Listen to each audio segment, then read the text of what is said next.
শুভেচ্ছা। আপনি কি কন্টেন্ট ক্রিয়েটর অথবা শখের বসে রাস্তায় ভিডিও করেন? তবে সাবধান, 2026 সালের নতুন সাইবার সুরক্ষা আইন এখন আপনার দরজায় কড়া নাড়ছে। গত 10 এপ্রিল সংসদে পাশ হওয়া এই আইন নিয়ে এখন তোলপাড় পুরো দেশ। প্রশ্ন উঠেছে, এটি কি সাধারণ মানুষকে ক্যামেরা সন্ত্রাস থেকে বাঁচাতে আনা হয়েছে, নাকি এর আড়ালে সাংবাদিকদের ভিডিও করার স্বাধীনতা কেড়ে নেওয়া হচ্ছে? নেত্রকোনা 3 আসনের সংসদ সদস্য রফিকুল ইসলাম হিলালির প্রশ্নের জবাবে মন্ত্রী ফকির মাহবুব আনাম যা বলেছেন তা শোনার পর অনেক ক্রিয়েটরেরই এখন ঘুম হারাম। মন্ত্রী স্পষ্ট জানিয়ে দিয়েছেন, কন্টেন্ট ক্রিয়েটর পরিচয়ে অনুমতি ছাড়া কারো ভিডিও করা এবং তা ব্ল্যাকমেইলিংয়ের উদ্দেশ্যে ব্যবহার করলে এখন আর নিস্তার নেই। ব্ল্যাকমেইলিং বা হয়রানির জন্য ভিডিও করলে 2 বছর জেল অথবা 10 লাখ টাকা জরিমানা। ভুক্তভোগী নারী কিংবা শিশু হলে শাস্তি বেড়ে 5 বছর জেল এবং 20 লাখ টাকা জরিমানা। ধারা 22 সাইবার প্রতারণা, ভিডিও ডিলিট করার নামে টাকা চাইলে 5 বছরের জেল আর 50 লাখ টাকা পর্যন্ত জরিমানা হতে পারে। সব থেকে বড় কথা, ধারা 35 অনুযায়ী পুলিশ এখন পরোয়ানা ছাড়াই আপনার মোবাইল কিংবা কম্পিউটার জব্দ করতে পারবে এবং আপনাকে গ্রেপ্তার করতে পারবে।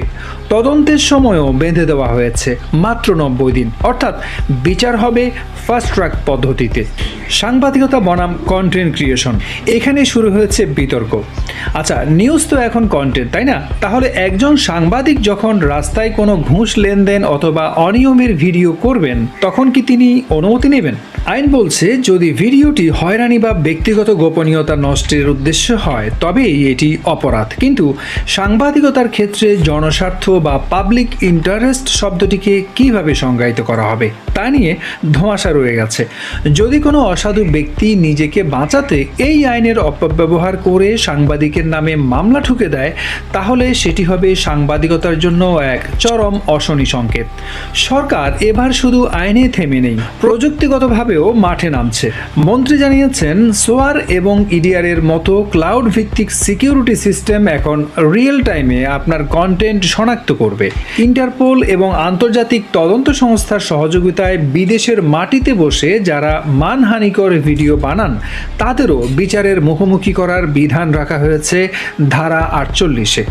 সাধারণ মানুষের প্রাইভেসির সুরক্ষা অবশ্যই প্রয়োজন, কিন্তু সেই সুরক্ষা যেন আবার প্রতিবাদের কণ্ঠরোধে ব্যবহৃত না হয়, সেটি এখন সব থেকে বড় চ্যালেঞ্জ।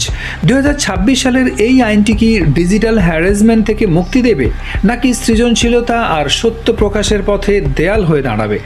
সাধারণ মানুষের নিরাপত্তা নাকি কন্টেন্ট ক্রিয়েটরদের বাধা? আপনি কিভাবে দেখছেন? কমেন্টে আপনার রায় দিন। ভালো থাকবেন।